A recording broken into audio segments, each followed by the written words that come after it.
Welcome to Senthil's cuisines page. இன்றைக்கி நீங்கள் பார்க்க போகிறது கறி மசாலா போட்டு தக்காளி கார்லிக்கெல்லாம் போட்டு செய்கிற உருளைக்கிழங்கு பொரியல் தான். இது ரொம்ப ரொம்ப டேஸ்ட்டாக இருக்கும்.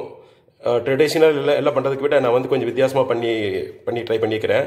இது ரொம்ப நல்லா வந்திருக்கு. இந்த பேஜ் பார்த்ததுக்கு ரொம்ப நன்றி. வாங்க நம்ம மெயின் பேஜுக்கு போகலாம். மசாலா உருளைக்கிழங்கு பொரியலுக்கு நம்ம உருளைக்கிழங்கு ஒரு 3 உருளைக்கிழங்கு நல்லா கழுவி இந்த மாதிரி கட் பண்ணி வச்சுருக்கிறோம். அப்புறம் தாளிக்கிறதுக்கு வெங்காயம், ஒரு வெங்காயம், அப்புறம் கருவேப்பிலை, அப்புறம் 3 பச்சை மிளகா கீறி விட்டுருக்கு, அப்புறம் கார்லிக் க்ரஷ் பண்ணி வச்சுருக்கு, அப்புறம் 2 டொமேட்டோ கட் பண்ணி வச்சுருக்குது. இதெல்லாம் சேர்த்து தான் நம்ம தாளிக்க போகிறோம். தாளிச்சிட்டு நான் ராக் சால்ட் போட்டு தான் இது செய்ய போகிறேன். ஆயில் கோகனட் ஆயில், அப்புறம் கொஞ்சம் நம்மளுக்கு டர்மரிக் பவுடர், அப்புறம் கொஞ்சம் சில்லி பவுடர் ரொம்ப கம்மியாக சேர்த்து போகிறேன். மெயினாக கறி மசாலா பொடி சேர்த்து போகிறேன். கறி மசாலா பொடியில் எல்லாம் இருக்குது. கோரியாண்டர், குமின், பெப்பர் எல்லாம் இருக்குது. அதனால் அதுக்கு கோரியாண்டர், குமின், பெப்பர் சேர்த்த வேண்டியதில்லை. கொஞ்சம் காரம் மட்டும் சேர்த்துனா போதும். வாங்க இப்போ நான் தாளிக்கிற பொசிஷனுக்கு கூட்டிகிட்டு போகிறேன்.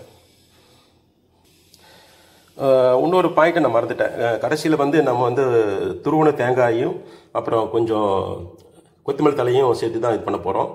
இது கூட கொஞ்சம் நான் அசப்பொட்டிட பவுடர், அதாவது பெருங்காயத்தூளும் சேர்த்து இதான் பண்ண போகிறேன். அப்போ தான் அந்த மனமோட நல்லாயிருக்கும்.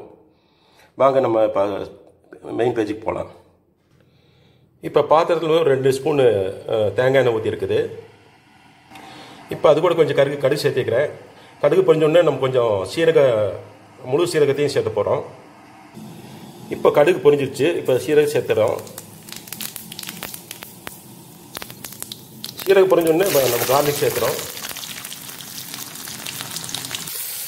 கார்லிக் ஒரு லைட் ப்ரௌன் கலர் வந்தோடனே நான் இப்போ வெங்காயம், பச்சை மிளகா, கருவேப்பிலை 3 சேர்த்து இப்போ தாளிச்சிட்டு இருக்கிறேன். இப்போ அது கூட நான் ராக் சால்ட் சேர்த்துருக்கேன். ராக் சால்ட் கொஞ்சம் அளவாக போடுங்க, ஏன்னா ரொம்ப காரமாக இருக்கும். அதனால் கம்மியாக போட்டு நல்லா தாளிச்சு விடணும். இப்போ வெங்காயம் நல்லாவே ஃப்ரையாக இருக்குது. இந்த டைமில் நம்ம தக்காளி சேர்த்த போகிறோம். தக்காளி சேர்த்து நல்லா கிளறி விட்டுருங்க. தக்காளி நல்லா சாஃப்ட் ஆகிற வரைக்கும் நம்ம வேக வைக்க போகிறோம். இப்போ தக்காளி நல்லா சாஃப்ட் ஆகிடுச்சு. இப்போ நம்ம டர்மரிக் பவுடர், சில்லி பவுடர், மெயினான கறி மசாலா பவுடர் சேர்த்து ஹாட் வாட்டர் விட்டு கொஞ்சம் வேக வைக்க போகிறோம். இப்போ பார்த்தீங்கன்னா நான் கறி மசாலா பொடி ஒரு 2 டேபிள் ஸ்பூன் போட்டுக்கிறேன். சில்லி பவுடர் ரொம்ப ஒரு அரை ஸ்பூன் தான் போட்டுக்கிறேன். அதே மாதிரி டர்மரிக் ஒரு 1/4 ஸ்பூன் தான் போட்டுக்கிறேன்.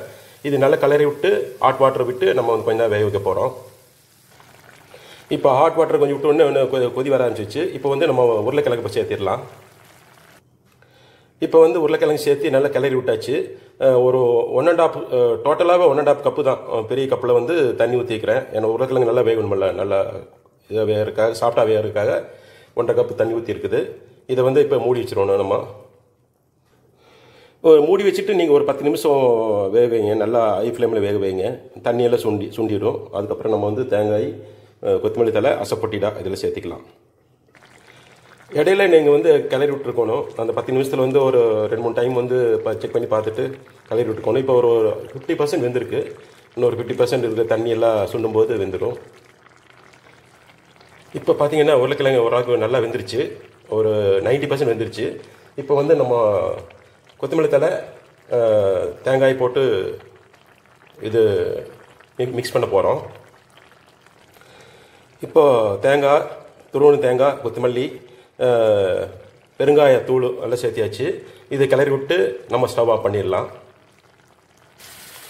இப்போ தண்ணி ஆல்மோஸ்ட் எல்லாம் சுண்டிடுச்சு. உருளைக்கிழங்கு நல்லா வெந்துருச்சு. நம்ம ஸ்டவ் ஆஃப் பண்ணிடலாம். கொஞ்சம் தண்ணியோடு இருந்தாலும் தான் நல்லாயிருக்கும். அந்த மசாலாவோட சேர்ந்து சாப்பிடும்போது நல்லாயிருக்கும். இந்த பேஜை நீங்கள் ஃபுல்லாக பார்த்ததுக்கு ரொம்ப நன்றி. என்னோடய சேனலை சப்ஸ்கிரைப் பண்ணுங்கள், லைக் பண்ணுங்கள், ஷேர் பண்ணுங்கள்.